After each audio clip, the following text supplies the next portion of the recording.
चलिए जानते हैं आज की मुख्य हेडलाइंस। 1 फरवरी से होने वाले हैं ये 5 बड़े बदलाव, आपकी जेब पर होगा सीधा असर। 50 साल से अधिक उम्र वाले पुलिसकर्मी हो जाएं सावधान, रिटायर कर घर भेजेगी सरकार। किसान आंदोलन को अपना समर्थन देकर अरविंद केजरीवाल ने किया ऐसा बड़ा ऐलान, उड़ेगी भाजपा की नींद। गाड़ी के आखिर में ये नंबर है तो तुरंत लगवा ले हाई सिक्योरिटी नंबर प्लेट, नहीं तो कटेगा चालान। किसान नेताओं के खिलाफ लुकआउट नोटिस जारी, पासपोर्ट जमा करने का भी आदेश।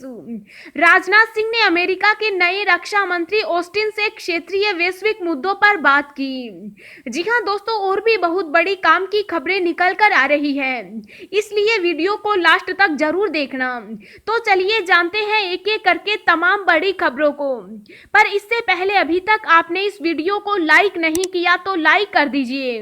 तो चलिए वीडियो स्टार्ट करते हैं। 1 फरवरी से होने वाले हैं ये 5 बड़े बदलाव, आपकी जेब पर होगा सीधा असर। जी हां, 1 फरवरी 2021 से कई बदलाव होने जा रहे हैं। इसमें सबसे महत्वपूर्ण ये है कि 1 फरवरी को आम बजट पेश होगा। वित्त मंत्री निर्मला सीतारमण वित्त वर्ष 2020-21 का बजट पेश करेगी। बजट में कई बड़ी घोषणाएं होंगी जिनका सीधा असर हमारी जेब पर पड़ेगा, इसलिए आपको भी इनके बारे में जानना बेहद जरूरी है। बजट के अलावा भी ऐसे कई बदलाव हैं जो 1 फरवरी से होने जा रहे हैं। आइए जानते हैं उन बदलावों के बारे में। नेशनल बैंक के ग्राहक हैं तो जान लीजिए कि 1 फरवरी से पीएनबी एटीएम से पैसे निकालने के नियमों में बदलाव करने जा रहा है। पीएनबी ने देश भर में बढ़ते एटीएम फ्रॉड को रोकने के लिए बड़ा सराहनीय कदम उठाया है। अगर आपका भी पीएनबी में बैंक खाता है तो ये आपके लिए काम की खबर है। 1 फरवरी से पीएनबी ग्राहक गैर ईएमवी एटीएम मशीनों से पैसे नहीं निकाल पाएंगे। कम हो सकते हैं इन प्रोडक्ट के दाम। 1 फरवरी 2021 को मोदी सरकार अपना बजट पेश करने वाली है। माना जा रहा है कि सरकार कई वस्तुओं पर सीमा शुल्क में कटौती कर सकती है, जिसमें फर्नीचर का कच्चा माल, तांबा, भंगूर, कुछ रसायन, दूरसंचार उपकरण, रबड़ उत्पाद, पॉलिश किए गए हीरे, रबड़ के सामान, चमड़े के कपड़े, दूरसंचार उपकरण और कालीन जैसे 20 से अधिक उत्पादों के आयात शुल्क में कटौती की जा सकती है। इसके अलावा फर्नीचर बनाने में इस्तेमाल होने वाली कुछ बिना रंगी लकड़ियों और हार्डबोर्ड आदि पर सीमा शुल्क पूरी तरह खत्म किया जा सकता है। सरकार के इस फैसले से कई प्रोडक्ट सस्ते हो सकते हैं। 1 फरवरी को बदलेंगे सिलेंडर के दाम।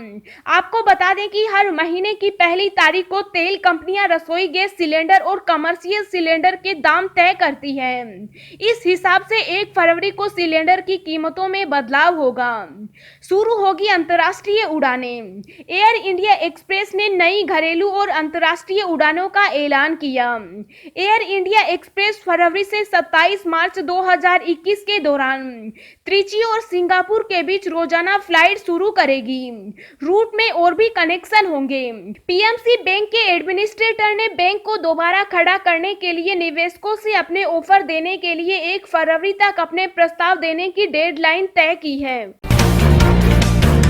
50 साल से अधिक उम्र वाले पुलिसकर्मी हो जाएं सावधान, रिटायर कर घर भेजेगी सरकार। जी हां, बिहार पुलिस में बढ़ती उम्र और बढ़ती तोंद वाले सिपाहियों और अधिकारियों के लिए अब मुश्किल होने वाली है। अब उन्हें रिटायरमेंट की उम्र तक नौकरी करने के लिए खुद को काम के लायक बनाए रखना होगा और इसे हर साल 2 बार साबित भी करना होगा। अगर वे ऐसा करने में सक्षम नहीं रहे तो सरकार उन्हें अनिवार्य सेवानिवृत्त यानी जबरन रिटायरमेंट पर भेज देगी।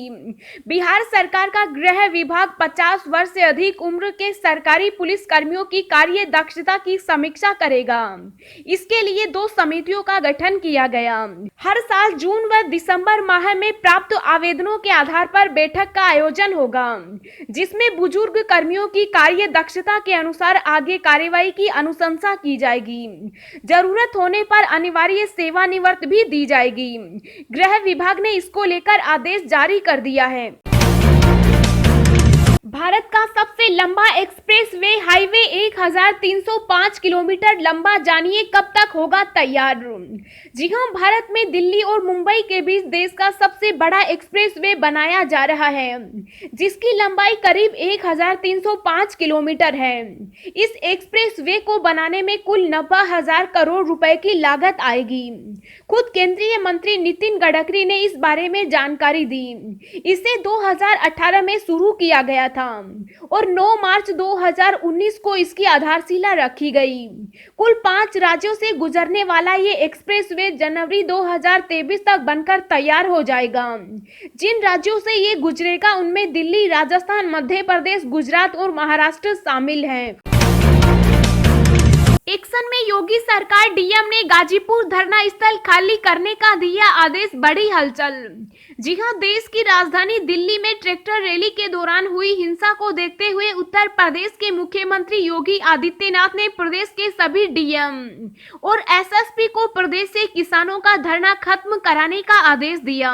शासन के इस निर्देश के बाद गाजियाबाद के डीएम ने गाजीपुर धरना स्थल को खाली करने का आदेश जारी कर दिया। लगभग 2 महीने से किसान आंदोलन का केंद्र बना गाजीपुर उत्तर प्रदेश में ही आता है।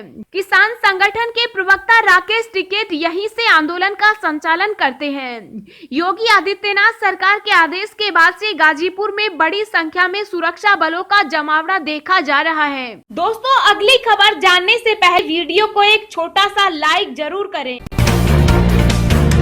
लालू के बेहद करीबी नेता भाजपा में हुए शामिल, बिहार में कई दलों को बीजेपी ने दिया तगड़ा झटका, जानिए कैसे।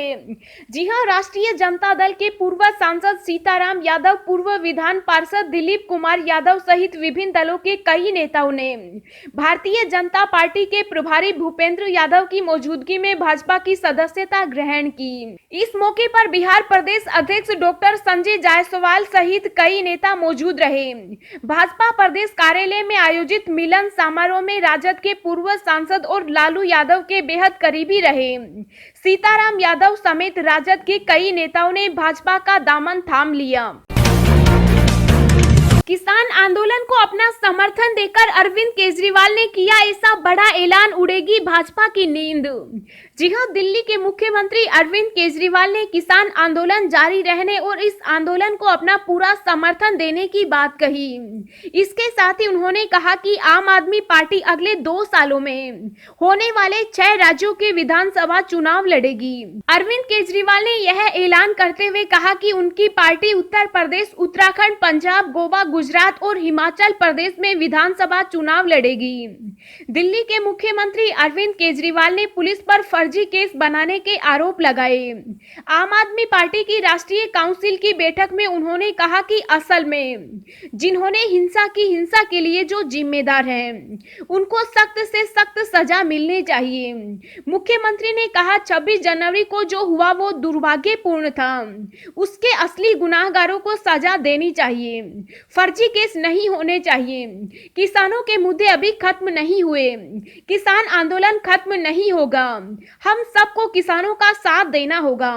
केजरीवाल ने कहा 26 जनवरी को जो कुछ भी हुआ वो दुर्भाग्यपूर्ण था, जो हिंसा हुई वो दुर्भाग्यपूर्ण थी। उस दिन हिंसा हुई, इस वजह से किसानों के मुद्दे नहीं खत्म हो गए, वो मुद्दे आज भी बरकरार हैं। किसान 60 दिन से ठंड में बैठे हैं, किसानों की समस्याएं अभी भी बरकरार हैं। केजरीवाल ने कहा आज देश का किसान बहुत दुखी है। 70 साल से सभी राजनीतिक पार्टियों ने किसानों को धोखा दिया है। अब ये जो 3 बिल आए हैं, ये तीनों बिल किसानों से खेती छीनकर चंद पूंजीपतियों को सौंप देंगे। जिस देश का किसान दुखी है वो देश खुश नहीं हो सकता। किसानों का साथ देने जाओ तो गैर राजनीतिक व्यक्ति बनकर जाना। मुख्यमंत्री अरविंद केजरीवाल ने कहा अब किसानों के लिए अस्तित्व का सवाल है। अब अगर सड़क पर नहीं उतरेंगे तो किसानी नहीं बचेंगे। अगर खेती किसानी नहीं बची तो बेचारा किसान कहां जाएगा, वह अपने परिवार को कैसे पालेगा। किसान नेताओं के खिलाफ लुकआउट नोटिस जारी, पासपोर्ट जमा करने का भी आदेश। जी हां, गणतंत्र दिवस के मौके पर किसानों द्वारा निकाले गए ट्रैक्टर मार्च में हुई हिंसा के बाद दिल्ली पुलिस ने किसान नेताओं के खिलाफ लुकआउट नोटिस जारी किया। यह जानकारी आज दिल्ली पुलिस की ओर से दी गई। साथ ही जिन नेताओं के खिलाफ एफआईआर दर्ज की गई, उन्हें अपना पासपोर्ट जमा करने का आदेश भी दिया। दिल्ली में हुई हिंसा के बाद गृह मंत्रालय ने बहुत ही सख्त रवैया अपनाया है और कहा कि हिंसा के लिए जिम्मेदार लोगों को बख्शा नहीं जाएगा। इस हिंसा में 394 पुलिस कर्मियों के घायल होने की सूचना है। आज गृह मंत्री अमित शाह घायल पुलिस कर्मियों से मिलने भी गए और उनका हालचाल लिया। गाड़ी के आखिर में है ये नंबर तो तुरंत लगवा ले हाई सिक्योरिटी नंबर प्लेट, नहीं तो कटेगा चालान। जी हां, एक बार अपनी कार की नंबर प्लेट चेक कर लीजिए, क्योंकि अगर इसके आखिर में 01 नंबर है तो आपको हाई सिक्योरिटी नंबर प्लेट जल्दी से लगवानी होगी, क्योंकि उत्तर प्रदेश की योगी सरकार ने हाई सिक्योरिटी नंबर प्लेट के लिए गाइडलाइंस जारी कर दी है। दिल्ली में हाई सिक्योरिटी नंबर प्लेट को लेकर सख्ती शुरू हो गई। इसी के साथ ही योगी सरकार ने इसके लिए गाइडलाइंस भी जारी कर दी। इस गाइडलाइन के मुताबिक अगर आपकी गाड़ी का अंतिम अंक 0 या फिर 1 है तो आपको 15 जुलाई 2021 से पहले अपनी गाड़ी पर हाई सिक्योरिटी नंबर प्लेट लगवानी होगी। अगर 2 और 3 है तो 15 अक्टूबर 2021 तक, 4 और 5 है तो 15 जनवरी 2022 तक, 6, 7 है तो 15 अप्रैल 2022 तक, 8, 9 है तो 15 जुलाई 2022 तक गाड़ी पर हाई सिक्योरिटी नंबर प्लेट लगवानी होगी। अगर आपने ऐसा नहीं किया तो परिवहन विभाग का प्रवर्तन दल आपका चालान काट देगा। इसके अलावा सवारी और माल ढोने वाले वाहन बिना हाई सिक्योरिटी नंबर प्लेट के फिटनेस टेस्टिंग भी नहीं कर पाएंगे। कोरोना की वजह से टाइम टेबल बनाया गया है ताकि एक साथ बहुत से वाहन मालिक हाई सिक्योरिटी नंबर प्लेट लगवाने न पहुंच जाएं। चीन और पाक से टेंशन के बीच आईएएफ की ताकत में इजाफा, 3 और राफेल भारत पहुंचे। जी हां, भारतीय वायुसेना की ताकत में बड़ा इजाफा हुआ क्योंकि फ्रांस से 3 और राफेल लड़ाकू विमान स्वदेश पहुंच गए। 3 नए राफेल विमान फ्रांस से नॉन स्टॉप उड़ान भरते हुए भारत पहुंचे।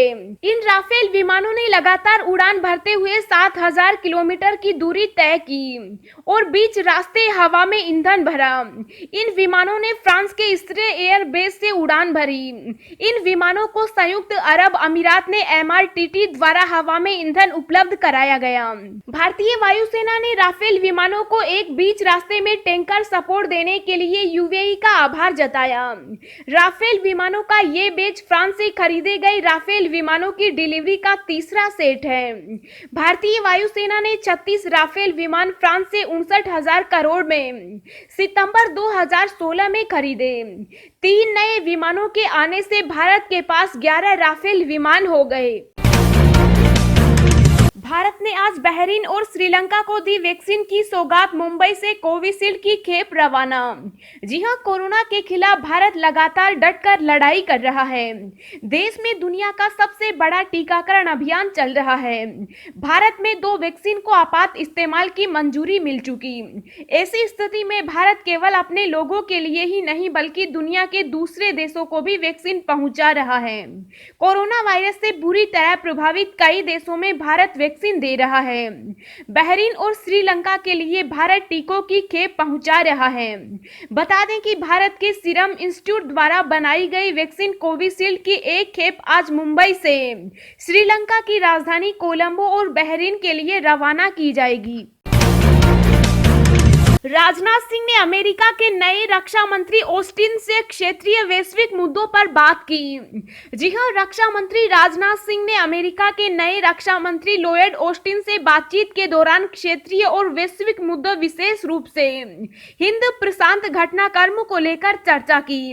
पिछले सप्ताह जो बाइडेन के अमेरिका के राष्ट्रपति के रूप में शपथ लेने के बाद दोनों देशों की सरकारों के बीच यह पहली उच्च स्तरीय बातचीत है। दोनों नेताओं के बातचीत के दौरान बहुमुखी रक्षा सहयोग और दोनों देशों के बीच रणनीतिक साझेदारी को मजबूत करने का अपना संकल्प दोहराया। आधिकारिक सूत्रों के अनुसार दोनों रक्षा मंत्रियों की बातचीत में विस्तृत भू राजनीतिक घटनाक्रमों और हिंद प्रशांत क्षेत्र में भारत तथा अमेरिका के हितों के संदर्भ में चीन को लेकर भी चर्चा हुई।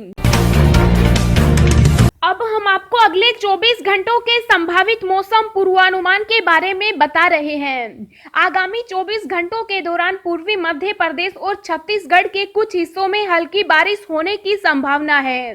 आंशिक बादल आसपास के राज्यों झारखंड, दक्षिणी पश्चिम बिहार और दक्षिण पूर्वी उत्तर प्रदेश के शहरों पर दिखाई दे सकते हैं। पंजाब, हरियाणा, दिल्ली, उत्तर प्रदेश, मध्य प्रदेश, राजस्थान के कुछ हिस्सों में शीतलहर की स्थितियां बनी रहेंगी। गुजरात के सौराष्ट्र और कच्छ क्षेत्र में भी कुछ जगहों पर शीतलहर जारी रहने की संभावना है। उत्तर प्रदेश और बिहार में 24 से 48 घंटों के लिए कोल्ड डे की स्थिति लगातार बनी रहने की उम्मीद है। अगले 24 घंटों के दौरान उत्तर पश्चिम भारत और मध्य प्रदेश में कहीं कहीं पाला पड़ने यानी ग्राउंड फ्रोस्ट की भी आशंका है। 1 फरवरी तक पश्चिमी हिमालय पर जम्मू कश्मीर के पास पर एक सक्रिय पश्चिमी विक्षोभ आएगा। उसके बाद ही उत्तर पश्चिम और मध्य भारत में न्यूनतम तापमान में बढ़ोतरी होगी और शीतलहर से राहत की उम्मीद की जा सकती है।